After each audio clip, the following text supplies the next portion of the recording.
that Lagos, even being the commercial nerve center of the country, the ease of doing business, the ranking is at 19. Babajide Sanwo-Olu have just been re-elected. That's the card there on the screen. Mr. Chukwu, what economic challenge do you think would face Babajide Sanwo-Olu in this second term more than the first term? And what are the issues he needs to grapple with very quickly? Well, I think you just mentioned some of the parameters of the state. If you look at a state, Lagos State at the end of September had total debt about 877 trillion naira.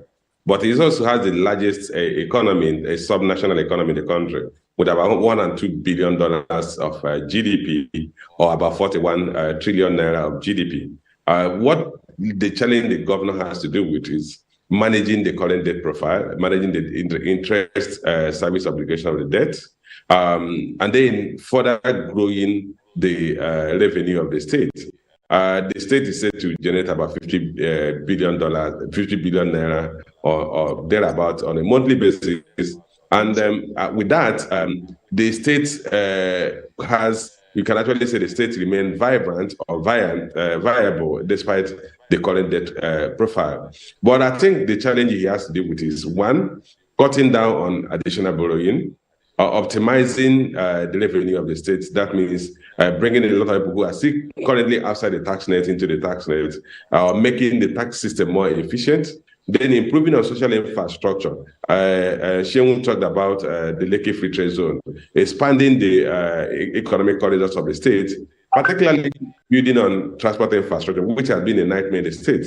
Part of the state that should be also economic outlets have suffered in the recent past. Areas like Badagry axis, Kokomaiko axis, Trade Fair axis have suffered because of difficulties of commuting between central Lagos and those locations. Hopefully, the rail lines will be fully functional as to improve transport between the outskirts of Lagos and the central part of Lagos. So the major challenge he has is, one, expansion of infrastructural supply, particularly transport infrastructure, to allow for economic activities outside the central business district. The Lekki Free Trade Zone, if we don't build the infrastructure now, you're going to still have a nightmare, a bigger nightmare than you have in Apapa today, because there's actually one major corridor connecting that axis, where you're going to have a deep sea port, you're going to have Dangote refinery, and then you have a free trade economic zone. So by the time businesses really start in that axis, the Lekki corridor, the only express road here, will be clustered, and that could make businesses more difficult and make it no longer cost effective to do business in those areas, which is one of the reasons why, if you look at the ease of doing business, that Lagos is ranked 19, lower than states like Jigawa, lower than states like even Gombe and Katsina, and really some of those constraints that you have with the ease of doing business are the things I expect them to start lifting. In terms of ease of registering title, land titles, you have to improve on that. So I believe his job is well cut out for him. He needs to deal with the infrastructure. Infrastructure is necessary for the state to continue to grow economically. And that will also allow him to optimize the benefits of the multiple regions or segments of the state. You already have the likes of the Ikeja's business section. You have the central business district in the island. You have VI as another business segment, and then you have the first axis, that is the Badagry axis, which we need to be connected fully back to Benin Republic. So emphasis will be cut down on cost of credit, optimize existing loans, grow further the internally generated revenue of the state, and then build the infrastructure that will make it easy for people in the state to do their business more efficiently. Okay. Stay with the Southwest a bit. We've talked about Lagos State, and it's really surprising that even Lagos being the economic nerve center of the country, the ease of doing business is number 19th. I also do know, in fact, I will get that information in a bit if I'm able to, because Dr. Jumoke Oduwole, who is the special advisor to the president on ease of doing business, sent me this morning, I think, an updated ease of doing business. I'll check that later to see if some states have been able to climb, or let's see how the rankings are. But where I'm going to really is, if you take a look at states like Ondo State, Ondo ease of doing business is number 8th, while Osun State is number 15th, Ogun State is number 18th. You are taking a look at those states that are far, not as big as Lagos in terms of even the internally generated revenue and in terms of economic activities. These states far outpace Lagos in terms of ease of doing business, but Lagos State outpaces them in terms of the debt profile. What do you have to say really about other Southwest states, Shehu? Yeah, I mean, other Southwest states, they have not leveraged on their proximity to Lagos to build their economies. And I think Ogun has had that fortune. I do think the part of it might be strategic, but even if you look at the corridors where it has this investment, or where you have the private sector investment around the Lagos corridor, it has not heavily invested in it. You don't see enough investment by Ogun in the Ota corridor, or maybe even in the Bagbara corridor, or on the Ekpe-Ijebu corridor, or even in the Lagos-Ibadan Expressway, Mowe-Bafu corridor. I mean, you rather see nice roads in Abeokuta, nice bridges and things like that. There has to be a deliberate understanding for people in the Southwest that Lagos is your business.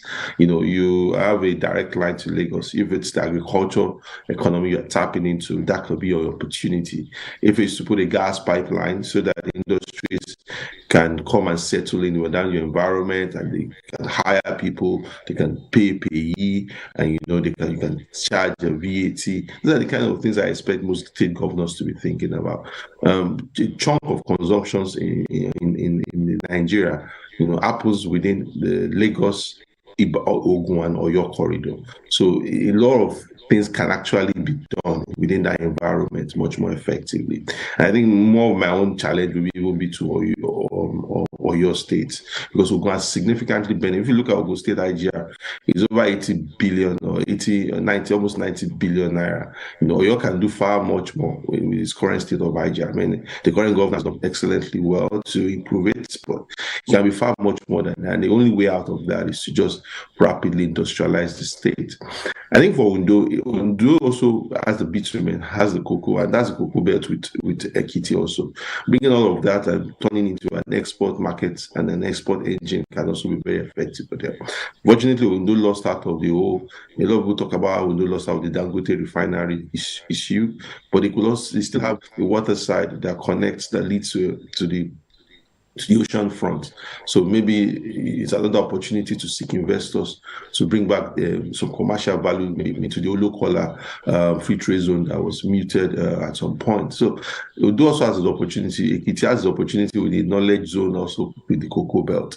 Every state, if you analyze them in a very holistic manner, has a potential opportunity to build an export market for Nigeria, or to build an industrial base. It's just about how we think in the long term, because the democracy we have running every 4 years incentivizes short-termism, incentivizes that for 4 years or for 8 years. When we look at legal free trade zone, those decisions were started since 2003. And it took how many years for those things to now fully consummate with the ports now, with the Dangote refinery.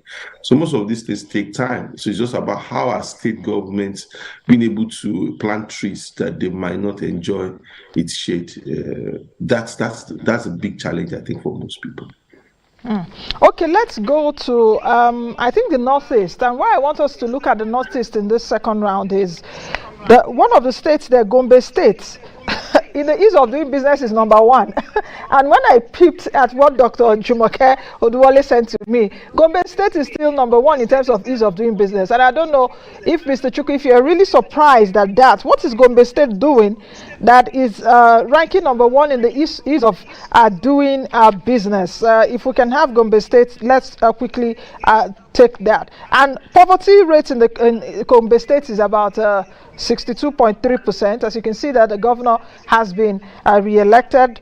Foreign debt $35.14 million, domestic debt about 69.1 billion naira, and unemployment rate close to the national rate of 33%. So what do you have to say, Mr. Chukwu? What is Gombe State really doing? Gombe State is of doing business number one? Business number one? Well, Nancy, it's interesting because when I looked at the ranking of the states like Gombe State, Sokoto State, Jigawa State, I realized that we also need to go beyond the ease of doing business. Clearly, Gombe State must be doing something right. Maybe in terms of registration of title to landed properties is doing quite well. In terms of registration of companies, of course, registration of companies is done centrally. So that might not be ascribed to a state. In terms of enforcement of rights or contracts, maybe their legal system is quite efficient in terms of the magistrate courts and the high courts, particularly the state high courts. Possibly they are quite efficient, but there also could be an indication that they don't have so much economic activities going on there, and the few that are attract seem to have get a lot of speed in terms of getting service. But like I said, we really need to go beyond that, because if you now look at the poverty level, and you're talking about that region of 62 to 65%, 62% for Gombe State, then it sends a contradictory signal, because ideally, the ease of this business should be a pool for business to set up in those locations. And exactly. But if it is not something as a pool, then there must be other hygiene factors that are disincentivizing investors from going into those locations.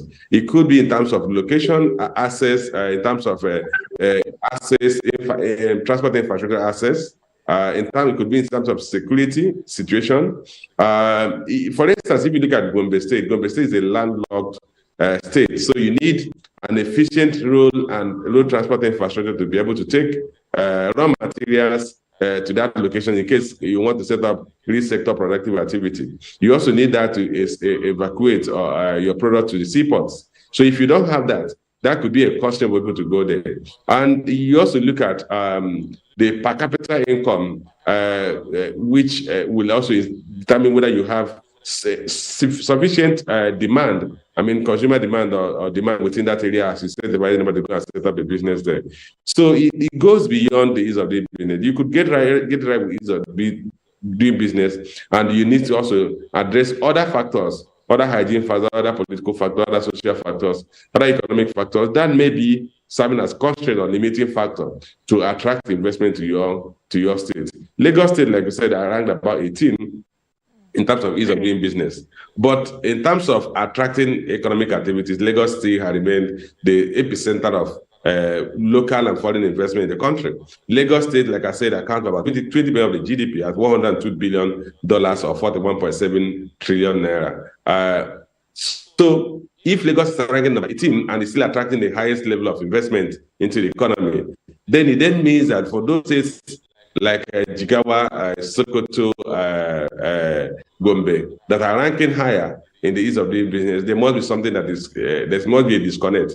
And I think one of which should be the absence of an integrated transport infrastructure in the country that could allow for economic activities outside where you have the seaports and outside where you have the large population, large markets. Ordinarily, these locations should be outposts for production where people can produce more efficiently and cheaper, and then transport those products to where you have large population densities where the consumption is taking place, which is what happens elsewhere in the world. But because we don't have the transport infrastructure, most important, and then energy infrastructure, I don't know how many hours of power supply you have people enjoying in Gombe. My take for the states like Katsina, Kebbi State, is that volume of the quantity of power supply in those states is quite low, and that those also could be another disincentive for people to go into manufacturing activities to attract investment in those states. Okay.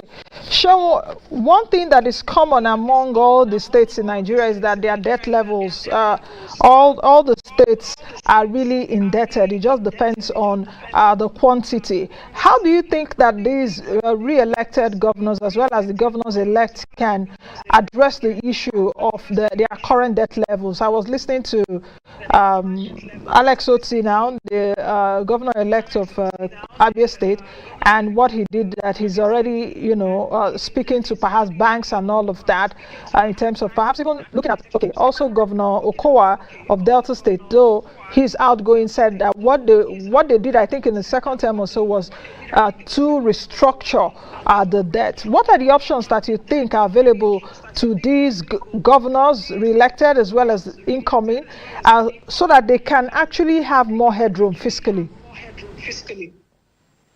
Yeah, thank you so much, Nancy. First is, I think when we look at debt, we might be confused with what DMO puts out. A lot of states have a significant debt than what the DMO captures in terms of contingent liabilities, if you gratuities, pensions, salaries, maybe those who pay half salaries and all that. All of that is also part of the debt, in quotes, that a state governor, a new state governor will likely face. And I think I will take a leaf from what Delta State did. The previous administration before that's our admission took took a lot of debt, and some of those debts, the interest rates can be too high, especially if you are borrowing from the domestic market where it's mainly about bonds. So restructuring has to be on the table for a whole lot of the states. They also have to find a way to reduce, either to elongate the tenure or maybe to reduce the rates in some sort of way. Unfortunately, we are not in the friendliest markets at this point, so that will be a very difficult conversation to have.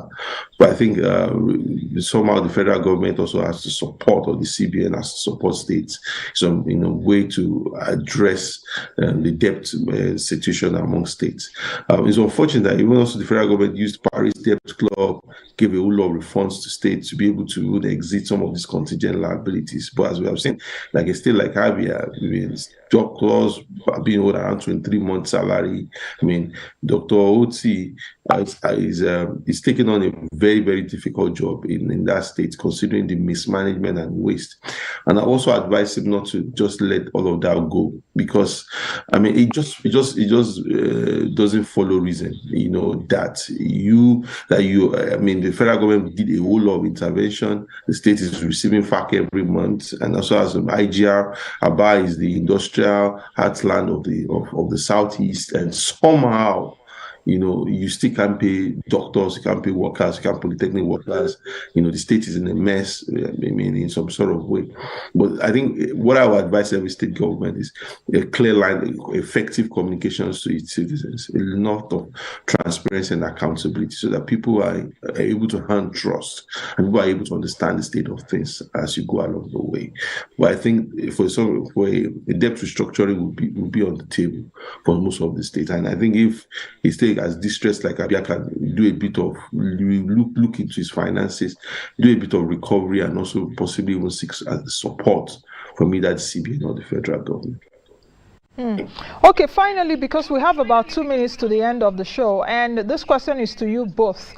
Do you think that Nigerians should be optimistic for these governors-elect and the re-elected ones, that we would not get to see business as usual? There are some states that these current governors have been able to plunge their states into more economic quagmire. For the incoming administrations, do you see optimism? Should we be optimistic that these folks, these gentlemen, would bring solutions to the table and will not be part of the bigger problems that the states will face? Should we be that optimistic? And let me also hinge this. Do you think that we should also be a bit cautiously optimistic with these incoming governors, that Nigerians, their hopes are not dashed? Let me kick off first. I think your word cautiously optimistic. I think that's the word. There are no easy answers, as we will find out. By the time we remove subsidy, by the time we apply exchange rate parity, there will be serious macroeconomic issues. Inflation is still there biting at. State governments may not be in control of these levels, but their environments are also not immune from it. So we are going into a very challenging time when we are able to kick in some of these hard decisions. So I would just advise that think in the long term and also find a way to build trust and communicate effectively with the people, and also work with competent people. There is no reason why, as a state governor, will keep looking for people who don't have capacity or who are psychopaths. Find the technocrats, people who are service-oriented and committed to help you drive your vision. Your vision is to expand the economy of the state. Your vision is to ensure that quality of life and welfare of the citizens within your state is secured. So I think those are the things I will put at my own point. Yeah. Okay. My perspective is that for those newly elected governors and those who were re-elected, they should know the party is over. The reason why I say the party is over, the political environment we witnessed in the 2023 election is indicative of the fact that citizens have actually risen up to demand a higher level of performance from those who govern them. And this will further increase by the time we get to 2027. So you're going to get a point where you really need to show your thumbprints before you can ask for re-election or any political office, where you can go into political oblivion because you performed poorly. So I think the incoming governors should know that the era of coming to the people and just giving them palliatives is now beyond us. So they need to fold their sleeves and get to work. My take is that nobody who has been elected a governor should come back to us and give excuses that the rot you saw was not what you expected, because you should have done your homework before you took up that challenge of contesting for the position. It's not going to be a jamboree. For me, I think that a number of them will be up to the task. Some of them, particularly those with very strong private sector background experience, they should be up to task. They should assemble competent people around them. They should be able to build very robust management or leadership platforms. And then they should focus on cutting out wastages. In the governance space in Nigeria today, there's a lot of wastages, which if you are able to manage them well, you will create some headroom to free up resources for viable investment. They should prioritize on their investments or their expenditure and focus on value for money. So like I said, I expect this will likely be driven by those who have private sector experience. But I also want to believe that even those who don't have private sector experience will learn from their colleagues. And but the key thing is that governance in Nigeria is going to change drastically from what we saw in the electioneering campaign of 2023. Okay. I want to say thank you for joining us. I wish we had more time because we're critically looking at the number of states that governors are being re-elected. In fact, all the 36 states. Let's not even talk about it because the new administration will start May 29. But thank you very much, Mr. Chukwu, for joining us. Thank you, Shehu, for joining us too. Thank you. Thank you. All right, I've been speaking with Johnson Chukwu, who is the Group Managing Director and the Chief Executive Officer at Akari Asset Management, as well as Shehu Nigbide, who is the founder of Budget. That's the much we can take on today's edition of the program. Thank you for your company. As always, please join us again tomorrow, same time on this station. I will be here. Nancy Naji is my name. Be the best you can be and be that change that you want to see. Bye now.